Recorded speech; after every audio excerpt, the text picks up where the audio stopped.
Hi, this is Cora Stack again. I wanted to talk about something that's fascinating me for the last while, and that is the mathematics behind artificial intelligence.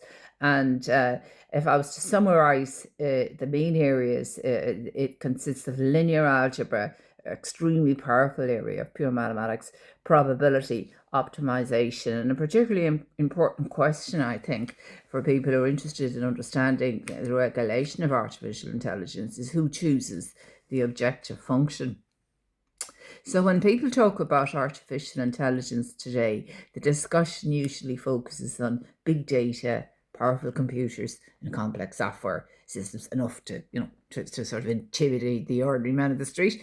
And so let's look deeper. We often hear that modern AI systems work because they're trained in enormous data sets, big data, data analytics, and all the rest of it, using vast computer infrastructure. And that, while that's partly true, is the implementation part of it, it is also a very incomplete explanation. At its core, artificial intelligence is not primarily about data or programming, it's about mathematics.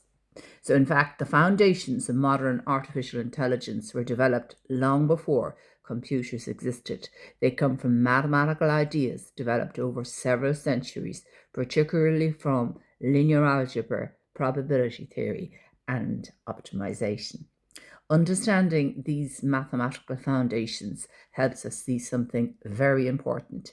Artificial intelligence systems are essentially large scale optimization system operating in high dimensional vector spaces. And once we understand that, an important question emerges. And this is very important for people who are always talking about the regulation of AI. But I wonder, do they really understand the mathematics behind it?